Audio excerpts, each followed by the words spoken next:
Our favourite retired paediatrician, Dr. Dewi Evans, has been making some comments recently on the Lucy Letby case. Now, there is nothing particularly new in what he said. In fact, he said everything that he said in these comments previously. But what is interesting is that these comments were made on a Pro-Innocence Facebook page. So let's take a look at this very interesting outburst. So it all came about from this post from AJ Chesterton, and it's just observing some well-known aspects of the case related to Professor Shuley. I've referred to him as Dr. Shuley in my book because he refers to himself that way, but he is a professor as well. Just talking about skin colour changes and so forth. This is stuff we all know about, problems with the medical evidence that was used in court because it's based on a completely false premise.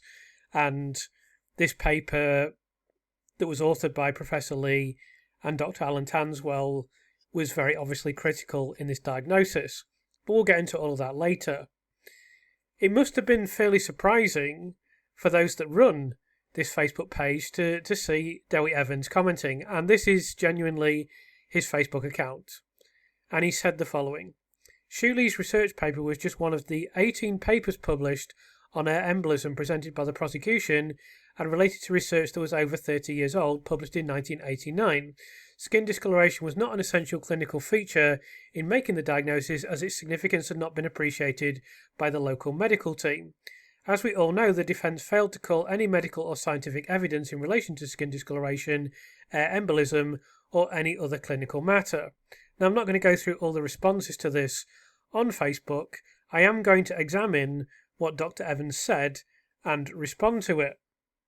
So the first comment made by Evans is Shuley's research paper was just one of 18 papers published on air embolism presented by the prosecution. So what he's trying to do here is downplay the significance of the Lee and Tanswell paper in both his diagnosis and in the prosecution case.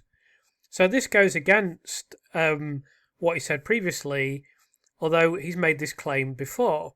Here in this Guardian article, he says his paper from 1989 got a lot of publicity, but it was not a major factor in the prosecution case. Now, we know this is untrue. I'm going to go over in this video the reasons why we know it's untrue. But firstly, in the immediate aftermath of the court case, Dr. Evans was talking about Dr. Shuley and the Dr. Shuley paper with Tanswell, and he said the following to Raj Persaud. The most commonly quoted scientific paper was 30 years old, but it is a very good paper. The medical team clearly didn't appreciate the significance of this discoloration. So here, not only is he saying, as he would later say in court, that this paper is very good and was extremely important in the diagnosis, but he's also referencing the discoloration. Then there's this bit in court where he says, first of all, just briefly about this paper, that is a paper by Lee and Tanswell. It's probably the best known paper in relation to pulmonary vascular embolism in the newborn. It's published in 1989. So despite being over 30 years ago, it's a very well-known paper. And the other reason it's well-known for British paediatricians is it was published in the Archives of Disease in Childhood, which is a monthly academic journal that all paediatricians receive. So therefore, the Archives is the most widely read journal from paediatricians. Anyway, so this is not some obscure journal, that nobody ever reads. So here, when he wants to cite Lee and Tanswell, he's saying it's a great paper, it's the most important, it's the most well-known, it was published in an important journal. I stand by it completely. Now he's being criticised by Dr. Lee, he's now diminishing the significance of this paper and saying, it's published 30 years ago, so it doesn't really matter. When he previously said in court the complete opposite.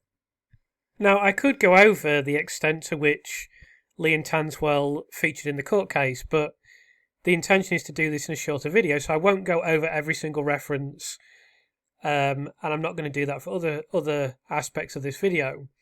But you can see here Dr. Evans saying the significant marker which was consistent with Lee and Tanswell's paper, etc.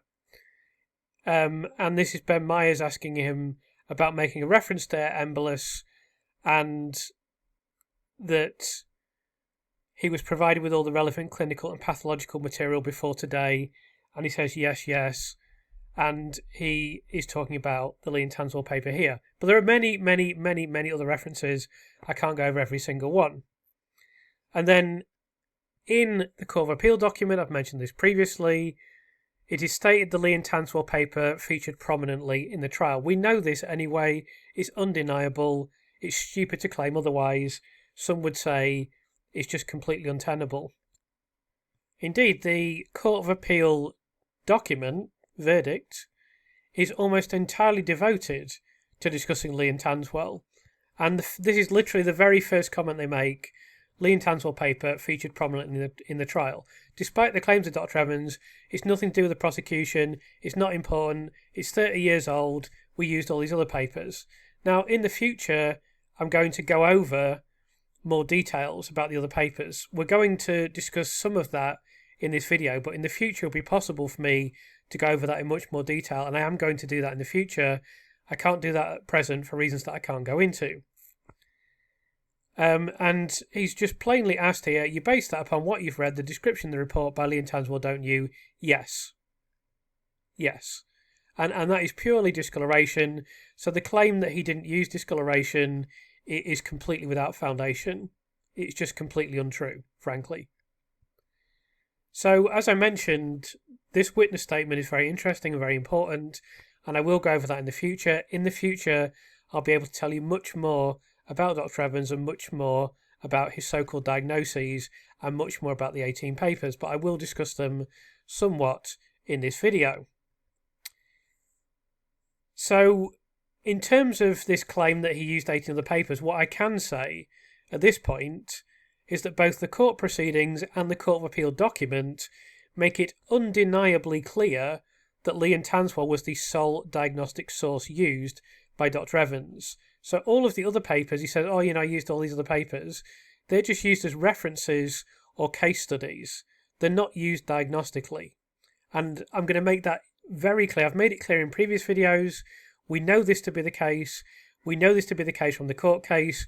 We know this to be the case from the Court of Appeal document.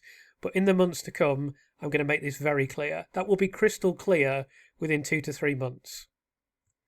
In fact, having examined the court's transcripts in depth, having seen every single word that Dr. Evans has said in court, having spent thousands of hours researching the case, the only example I've seen of any of the other papers being referenced significantly in court in a way that could even be remotely described as diagnostic is here. And one of the papers is used in this ridiculous case of Child N that's going to be thrown out of court inevitably when it goes to the Court of Appeal because it's complete nonsense in relation to screaming being associated with the injection of air. And essentially, that is just total nonsense. So in the Court of Appeal judgment, the Lee and Tanswell paper is referenced 41 times. All other scientific papers collectively are cited only once, and in that single instance, Dr. Lee doubts a case that is described in a 2009 Korean paper. That is absolutely facsimiled in the court case, where the Lee and Tanswell paper is discussed at length across multiple cases, as I'm going to go on to discuss. No other paper, apart from that one instance that I mentioned, is ever discussed diagnostically. Very simple reason for that, they weren't used diagnostically. So let me reiterate, this is the only reference, certainly the only diagnostic reference that I can find to any other paper in association with air embolism in the court case. And this is before Dr. Lee became involved. It's not as if the defence are citing Dr. Lee and saying, Dr. Lee says that you're talking complete crap, Dr. Evans. No. It was raised because this is what, by his own admission, Dr. Evans relied on for his diagnosis. Now he's trying to backtrack on that because essentially he's a very arrogant man and he's completely unable to accept that he's wrong. He's very obviously wrong. He's done things in this court case that are indefensible, but he cannot accept that due to his own ego. And that is the situation. And what he's stating, even in this short statement, is completely unsupported and ludicrous. Now, let's go on to other people speaking in the court case. So firstly, Professor Sally Kinsey referenced the Lee and Tanswell paper in court during proceedings related to Child A when confirming that she drew a parallel between the 1989 Journal Review and discoloration observed in infants. So again, discoloration is coming up. This is right at the start of the court case. This is critically important that this discoloration has been used as a parallel. It's from Lee and Tanswell and it is plain wrong. We know it's wrong because it has to be the Lee sign. The Lee sign is described in the Lee and Tanswell work, and yet it's been used diagnostically, and Dr. Evans cannot back away from that. He cannot back away from that scientifically or medically. He's got away with it so far, with the Court of Appeal writing what can only be described as a surreal judgment on both the original trial and the retrial, but scientifically and medically, he hasn't got a leg to stand on. In the case of Child B, Professor Kinsey again referenced the Lee and Tanswell study and its supposed proximity to skin discoloration observations seen in Child B. Dr. Sandy Bowen cited the Medical Journal Review as being instrumental in the diagnosis of Child D, when it was again the discoloration that was important. And then Professor Kinsey again confirmed she was drawing a parallel between material in Lee and Tanswell and discoloration observed in Child E.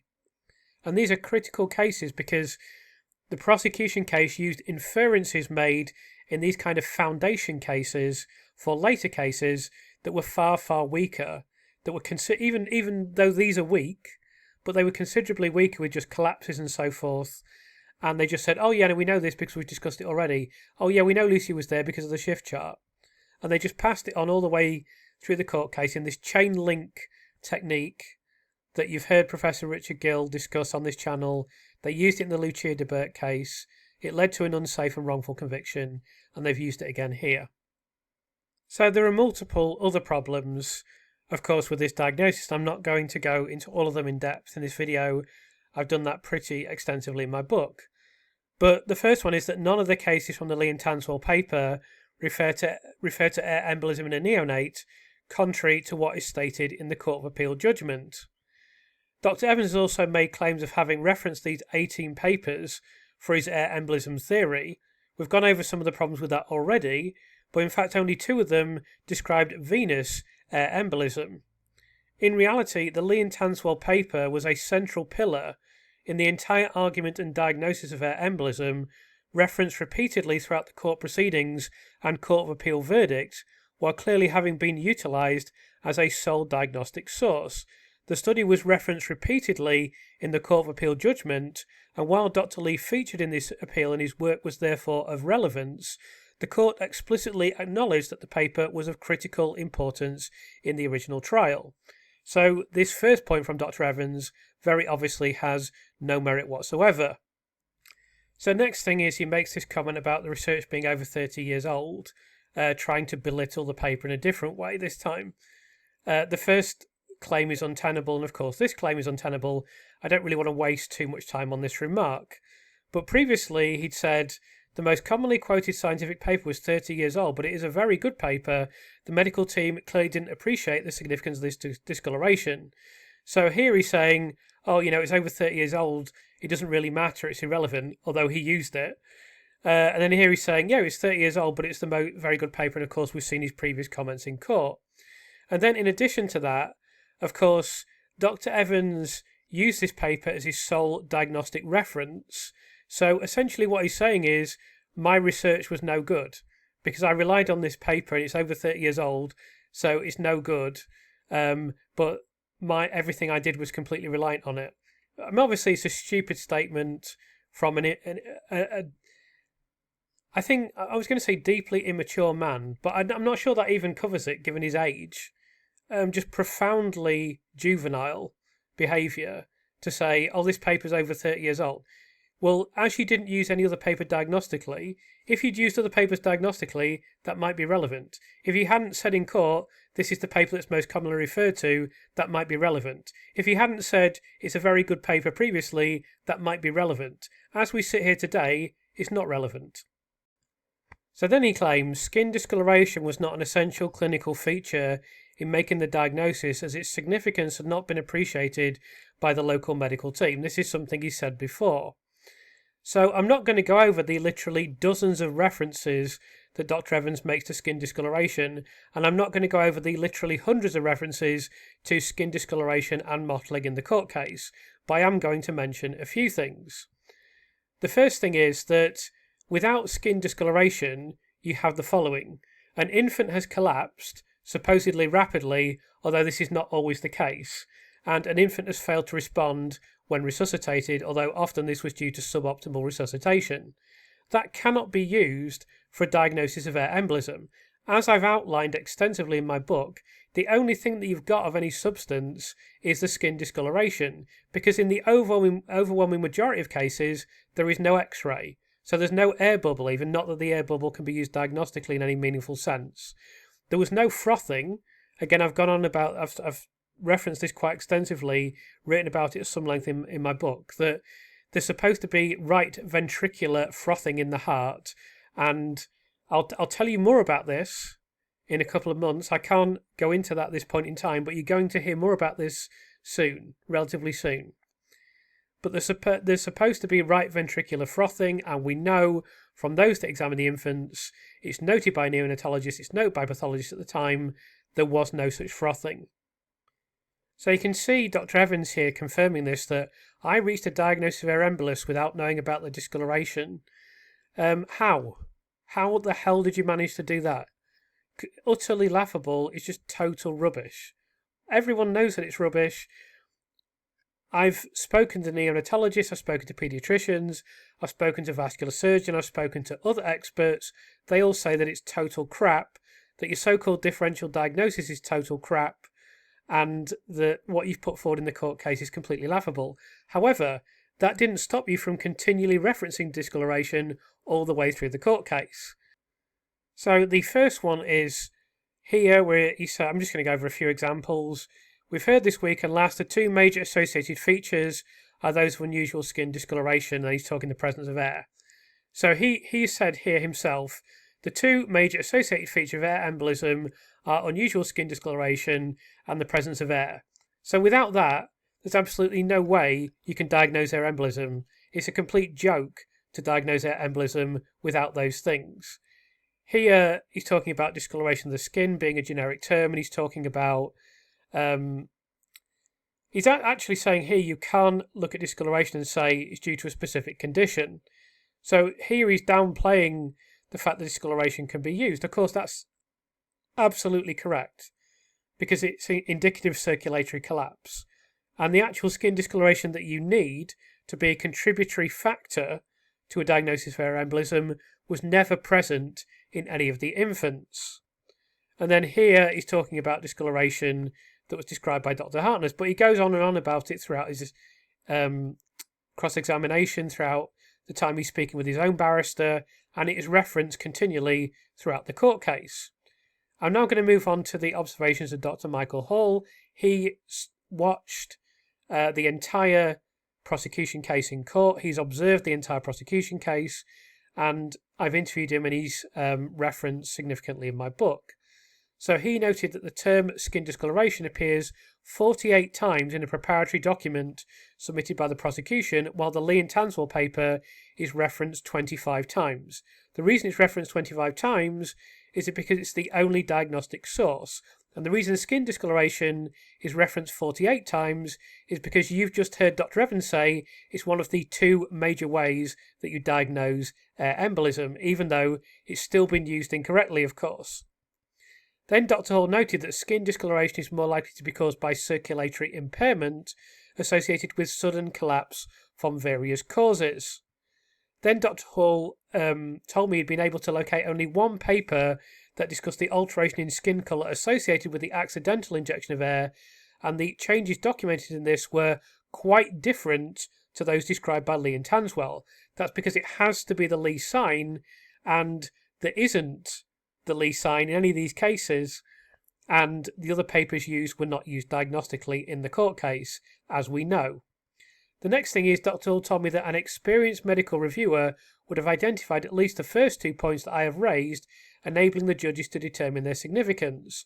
Of course, Dr. Evans is not an experienced medical reviewer. I think on the basis of what we've seen in this court case and what we've seen of his public comments and performances, he's not a competent medical reviewer. and what he's put in this court case is total rubbish. And then finally, Dr. Hull observed that the Lee and Tanswell paper did not describe features of venous air embolism. The Lee and Tanswell paper addresses pulmonary vascular air embolism, not venous air embolism. So you'll see this being discussed here in Private Eye. This is the 13th column that Dr. Philip Hammond wrote on the Lucy Letby case. He very kindly endorsed my book, for which I'm very grateful. And you can see him talking here about vascular embolism and pulmonary, venous air embolism as well. And he states here the skin changes described didn't even match his research findings.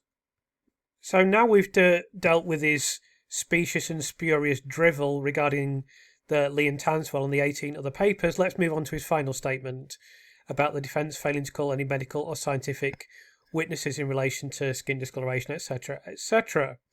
So this is essentially just desperate and pathetic flailing around from Evans because it's completely unrelated to what has been stated. Now, there are many things that could be said about this, but let me just say a couple. The first thing is that if the court case happened today, the primary author of the study that Evans used as the sole diagnostic source, Dr. Shuley, would stand up in court and make comments such as those he has made publicly and in my book.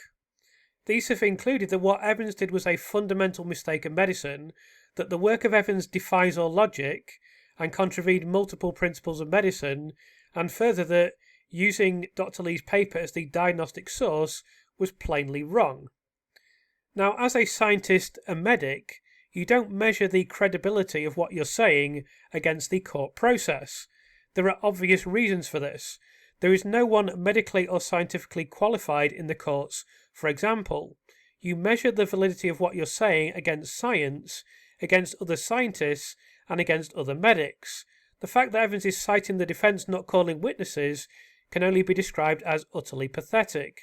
That is a very obvious weakness of the court case and court process. It doesn't make his so-called diagnosis more legitimate. It has no bearing on the legitimacy of his diagnosis. In fact, there weren't any diagnoses in the court case whatsoever. Today, there is absolutely no question that there would be multiple experts called against Dr. Evans, and they would absolutely, completely, and utterly annihilate him and everything that he said in the original trial. So, in summary, Evans has attempted to minimise the importance of the Lee and Tanswell paper after previously stressing its importance. Conversely, the Court of Appeal itself said that Lee and Tanswell featured prominently in the trial. Lee and Tanswell was effectively Evans' sole diagnostic scientific source for air embolism. Other papers were used for case studies. There is an extraordinary disparity in how often Lee and Tanswell appears compared with the other scientific papers referenced by Evans. Skin discoloration is central to the prosecution's air embolism reasoning, contrary to Evans' suggestion that it was not essential. Lee and Tanswell and skin discoloration were repeatedly invoked across multiple babies. As we know, the observed skin changes did not match the phenomenon described by Lee and Tanswell. Dr. Michael Hall found only one other paper describing skin colour changes following accidental air injection, and those changes differed from Lee and Tanswell. The papers also did not deal with venous air embolism. Evans cannot simultaneously dismiss Lee and Tanswell because it is more than 30 years old, while having previously spoke glowingly of the paper. Evans' argument that the defence failed to call medical experts is irrelevant to the scientific validity of his so-called diagnosis. Shuley's subsequent criticism is particularly damaging to Evans because he was the principal author of the paper Evans relied upon. Ultimately, the Facebook comments from Evans are tantamount to retrospective distancing from the scientific basis that was actually used in the court case. So I think there's two things to ultimately reflect on here. The first thing is that he continues to parrot things that have long since been annihilated, and he's making this comment about the 18 papers not being important, and that Lee and Tanswell was not the only paper referenced. Of course, that has no merit in itself. But the Court of Appeal judgment completely contradicts that. And he himself has said that I read the Court of Appeal judgment and it comes out really well. Well, yeah, the Court of Appeal judgment says that Lee and Tanswell feature prominently in the case, whereas you claim it's not important. That's the first thing. The second thing is I'd like to reflect on how unprofessional it is for him to be commenting in the Facebook comment section of a relatively small Facebook group that is dedicated to discussing why this is obviously a wrongful conviction. Now, I think it's clear that Dewi Evans is considerably more important in this case than me, but I know that people discuss me sometimes in these groups, and I know I'm subjected to criticism. I don't respond to that in any way, and I certainly don't respond to it in a comment section because it's unprofessional. For someone who was primarily involved in the court case, who basically is the prosecution case, to be, sounding off in the comment section of a Facebook group, just shows how desperate he is at this point, and also what a deeply unprofessional witness he truly is and has been.